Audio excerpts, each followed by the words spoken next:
Me, cybersecurity background. This is, and a HIPAA security officer. This is, where I live on a daily basis. So, patient staff right now are already overwhelmed. If you think of the medical assistants, the administrative assistants, the doctors, the nurse practitioners, the whole line of people, they're working as hard as they can.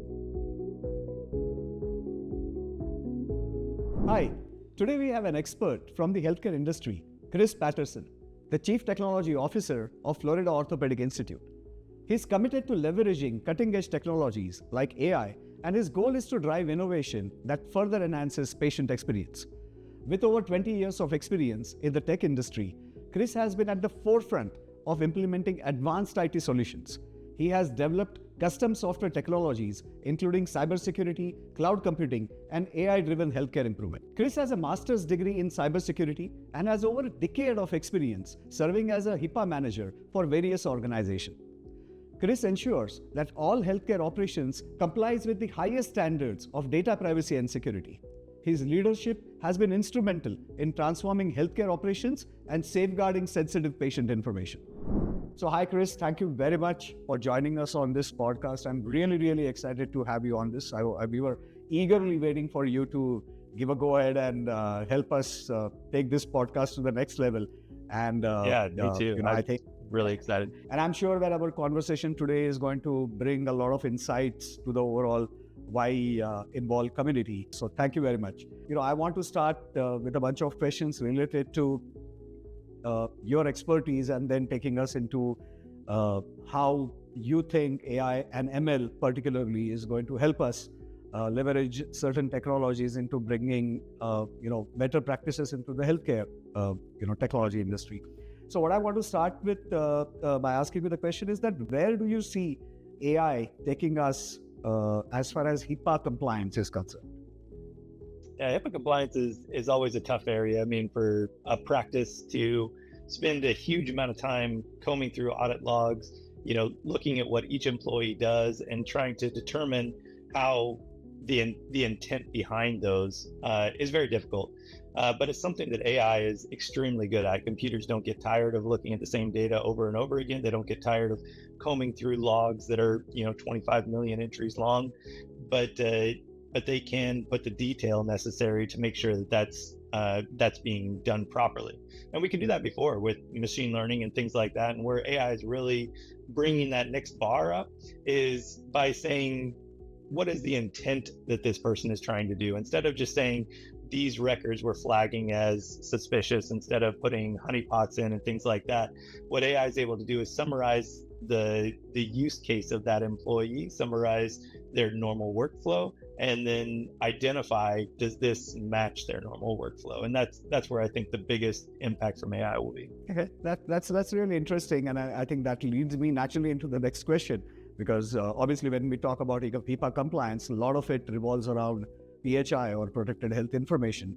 So where do you see AI and ML both put together helping the healthcare industry in reinforcing protected health information? And we talked about, just the size of logs that are involved in healthcare and things, and those logs are not getting any smaller. Not only are we using more data and putting more data into them, but we're also separating those data out into different systems. And the more you separate, the more auditing and everything that comes into it. So, when we use ML and we really take that huge amount of data and try to dissect it down into smaller portions that can actually be used to identify a problem, and then use AI to grab the context and everything from it, that's going to be, the biggest advantage of it. But I think that the key from a next level part of the industry is that all these systems are being separated out into multiple vendors. You don't have that honeypot to protect anymore. You don't have that castle that you can put a moat around. You have hundreds of systems that may all interface with your data. And a big part of that is that we need a system to protect it is just as smart as all the systems that we're plugging into it. Right. And we keep encountering, as a technical service provider, technology solutions provider, we keep encountering these challenges when we deal with certain technological aspects that we need to incorporate in the solutions that we provide. So that's like very insightful and valuable. The next question that I have, Chris, is that how do you see intrusion detection systems being reinforced using and kind of being able to do preventive detection as well as handling of any kind of intrusion incident? Yeah, so the detection and prevention of intrusion has to happen, in an immediate fashion, has to happen as quickly as possible. And we've seen that progression in the community that we went from separate logs to centralized logs, we went from centralized logs to how do we act upon those centralized logs. So we've gone from, that SIM technology that aggregates the data to the SOAR technology that now can orchestrate a response directly.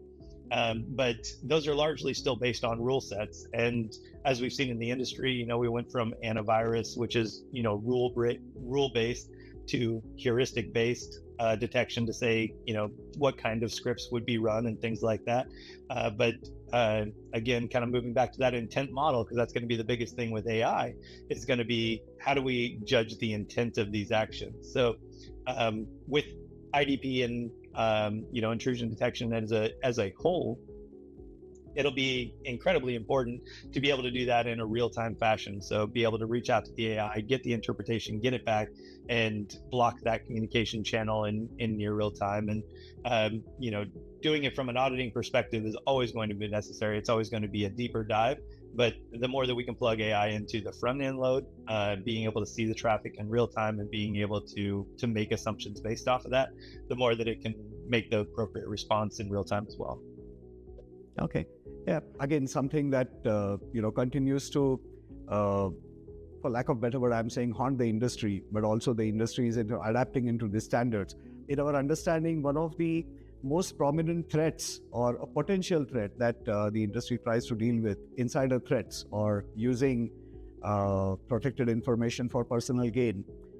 Do you see any potential in AI and ML, or in your experience, how do you see AI and ML helping healthcare organizations to protect this threat? Yeah, and insider threat is a huge problem in the industry, not only just from somebody trying to do something malicious, but also just from making mistakes. It's so easy to fax it to the wrong person. It's so easy to do all these functions. So when we look at what AI can do there, you can think of it as as a gatekeeper to look at those decisions. So initially, when you're faxing out to the wrong person, if we take that for an example, that may be one number off, right? And now you're sending it to somebody who's completely wrong. But what AI should be able to do is, by context, be able to understand, does this fax have anything to do with this? Is it close to something that does have something to do with this? And by using those rules and logics, it can then, pop up warnings to those people to prevent them from making the mistakes. On the same side, right now with audit logs, most companies are going to be doing at best 10, 15, 20 charts a month. If they're really aggressive, they may do 10% of their chart lookups or something like that. But when you add ML and AI into that mix, then you should be able to grab that all the way up to 100%. And by adding that extra logic and context, then those insider threats are much easier to find. And as people understand, that they are being watched in that fashion, and it will prevent them from making those choices that they should be avoiding. Right. And one of the elements that kind of naturally pops up in a technical environment is that, be it any industry, but specific to healthcare industry, there is a lot of data being transferred from one system to another. A lot of cross-platform integrations are already there, but they are being enhanced and improved. So how do you think AI-based algorithms can help safeguard the data that is being transitioned or transferred during transit and even at rest? Yeah. I mean, APIs, we talked about, how many separate systems are going to be included in healthcare going forward. And in large part, all that data transfer is going to happen over an API. So securing those APIs is probably one of the biggest challenges that we face. And, when we look at how those APIs are used and how they're used on a regular basis, and then by using not signature detection, but instead that intent detection to say, why are we calling this API? What information are we trying to grab from it? And is this a regular case use? Is this patient somebody that's coming up on the schedule, or is it something that's just a background task? If so, it's probably higher priority for us to look at from, an attack perspective and things. But securing those APIs, you're starting to see a huge amount of industry trend to move to enhancing those, we use like WAFs and things like that, to the web application firewalls to protect APIs, to kind of that first generation. And now we're seeing very streamlined products that are made specifically for protecting APIs. And I think that's what you're going to see is that more instead of using generalized technology, using specific technology that is made for a specific purpose. And then when it's made for a more specific purpose, it's a lot easier to add, the AI and ML into it. General is very hard for those technologies to do still.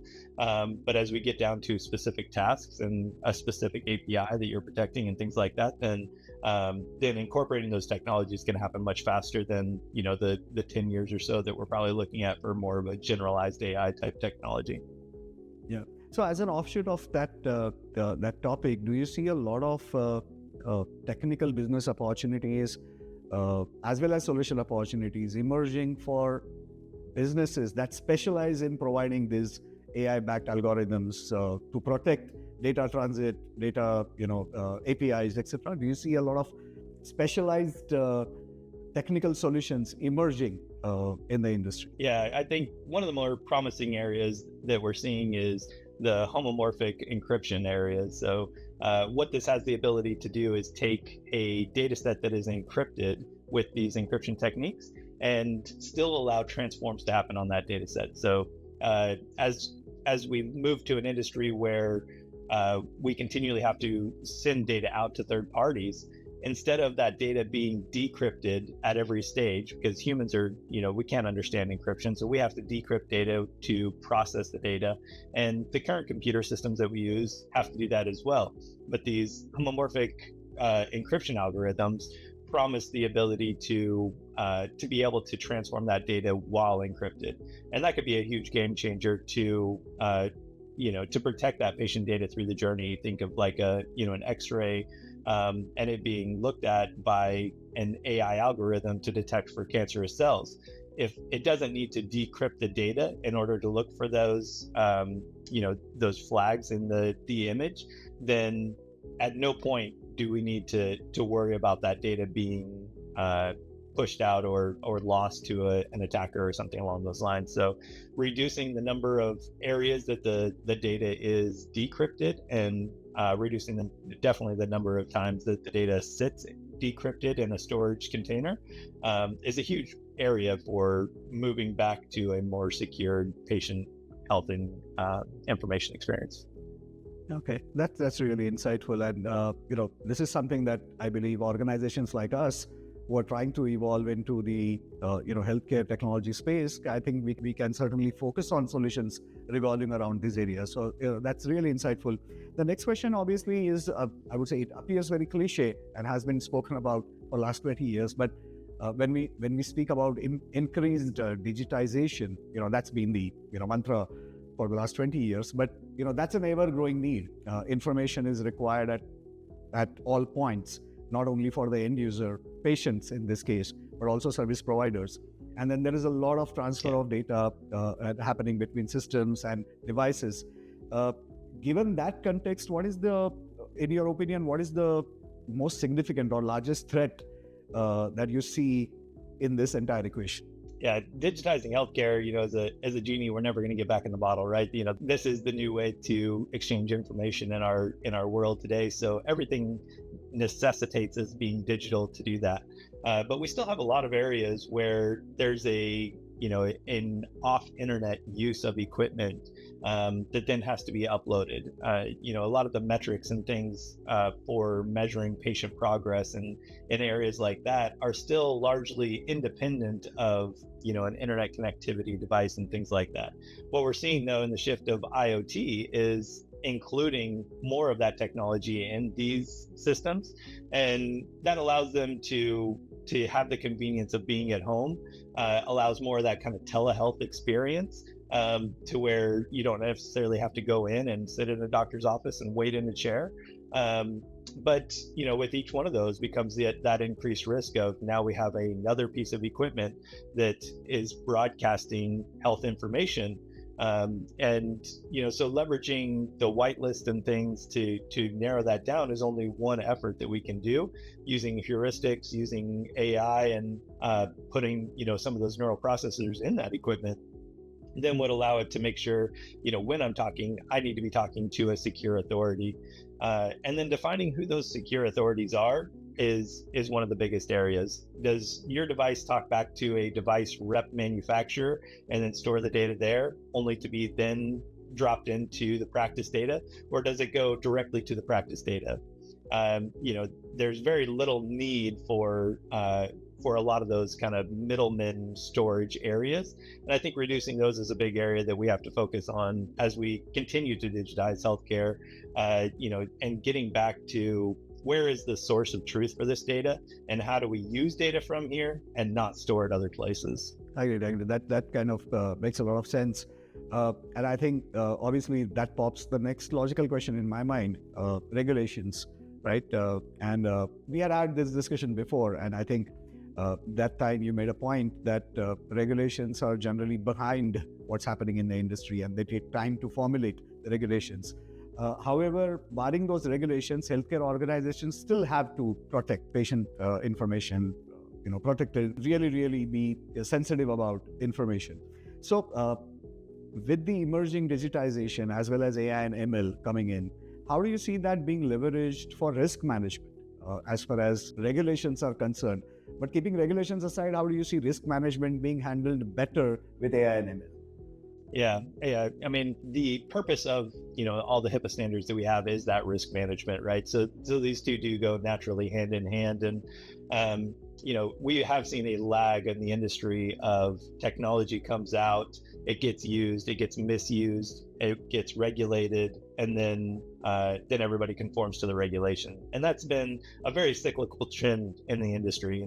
And as we've looked at each of the kind of Wild West scenarios, from the invent of computers, to the invent of networks, to the invent of the internet, to the invent of blockchains, and to, now the kind of AI and ML fronts that we're in, we have to break that cycle and we have to get out in front of it. So really understanding, from an AI perspective, how does it secure the data? How do we make sure that it doesn't go back into training models, so that it could be teased out of the AI entity, and things in the future are going to be huge areas that the HIPAA regulations need to catch up with. But I think from a practice perspective, we're responsible in the end for making sure this data is secure. It's not up to us to follow a HIPAA regulation. It's up to us to secure the patient data. And I think that's the mandate that we all have to follow. So as we look to, the compliance monitoring and things like that, and being able to report it, I think the biggest thing that we can do is make the patient more of an advocate in the journey. And, right now we use the Office of Civil Rights in America is like the go-to place to report this information. And oftentimes the patient gets kind of left out of the journey until we're, regulated to do so. So I think what AI can probably promise more than anything is just summarizing the information content, the way data is shared, how your medical record is being used, who it's being used by, and get that to a form that a patient can understand and intake and make decisions on. And even, have that constant communication of, this is my data, this is how I want it to be used, and these are who I want it to be sent to. Do I want it to be included in this research study, even if it's de-identified? Do I want it to be in these different scenarios? But have more of that real time, to where when data is shared, there's a request that goes out, and then the patient can be more part of that journey. And I think the more that we involve them, the less that we'll run into problems with following those regulations and keeping up with the standards and things. That's really an interesting thought, as well as, that's the hard reality. However, I think I was going to ask you a question about, and probably I would like you to elaborate a bit more. So let me ask that question. Obviously, digitization or a lot of transfer of data between systems, increased data, number of records, that makes patient data or protected data vulnerable in one way or the other because technology is evolving, so are the threats. What can organizations do to do better in keeping these threats under control? Yeah, I think aligning your technology stack is a big key to that, and so for our technology stack and things, we're a huge Microsoft shop, and we rely on them, from the employee experience all the way through the security models and things like that. So, when you align to those tech standards and you bring them all together to get that deep understanding from the top to the bottom, that's when you can get the most advantage over that. So, for us, that's, using the Sentinel product to store all of our logs, whether they be from desktops or from applications and things like that, using, the Microsoft Azure, building Lego bricks, to be able to put together a series of steps that are all AI and things, to bring those technologies into the workflows, but bringing them in that secure facility, right? If you're using ChatGPT on the internet, you have much less control over what happens to your data. But if you work with a trusted partner, like a Microsoft that we do, then you can ensure that the BAAs are covering the use of that data. You can ensure that your data is staying within your environment, and you can ensure that you have the ability to delete or remove that data when you need to. Those are big keys, and I think it means a lot to work with a partner like that we can take and use in so many different facets under the same relationship agreement. We see the same from a development aspect as well, though. When we work with a development partner like Y, then we want to make sure that we involve them in multiple processes. We want to make sure that we've trained them on here's our business process and here's how we expect these functions to work. And the more that you deeply ingrain those relationships and find those partners that can really understand your environment and understand how you need the data to work, the more that these solutions can be cohesive and protect the data every step of the way through the journey. Yep, that's right. And I think we are also dealing with a bunch of customers where we are helping them to build up their GPTs through custom GPTs, which are in their own protected environment. And that's something that's happening, I think, not only in the healthcare industry but worldwide. And I think organizations are becoming increasingly aware about opening up their information on common platforms. So they want to have that in their custom GPTs. Yeah, and that's something that obviously healthcare is a space where that matters the most. But we also see that across other businesses. In one of your previous answers, you were talking about encryption and decryption and the need for a human need to decrypt and analyze data, but for an AI tool, it may not be necessary to decrypt because it can do things on its own. So can you shed some more light on how do you see evolving encryption and undecrypted reading of data using AI tools helping healthcare organizations to make their data more protected? Yeah, we talked about when we're sending that data out, if that company has to decrypt that data, we lose the ability to maintain the authority over it, right? Data is not a unique entity. Once it's copied, that copy always exists. So some of the things that they've really looked at in this area are the more immutable states of like a blockchain or a smart contract that they can really bring in the ability to ensure that this data stays where it needs to and can't be kind of copied outside. But as we look at developing software and developing solutions to our problems, then being able to develop without the need to decrypt becomes a huge benefit. And we talked about the ability to do that through like x-rays and detecting cancerous cells and things, but also think about it from like a provider note perspective. The provider makes this long note and he's trying to ensure that three factors happen. One, that he can communicate to the patient in a way that they understand what's going on in their healthcare.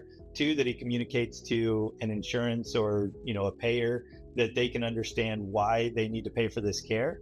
and three, that he understands next time he comes back to this note what he did with this patient, because that may be 6 months, it may be a year, who knows.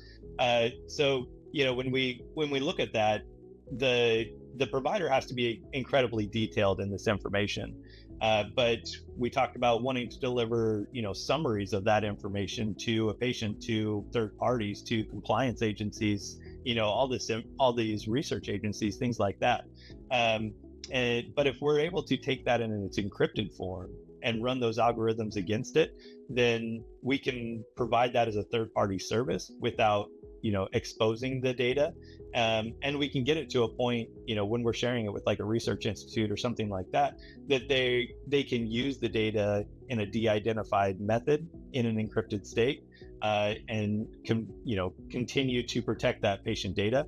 At the same point, we can use an outside tool to summarize the data and get it to a much less impactful form to send to a patient, much less technical jargon and things like that included into it, so that they can understand their patient care journey.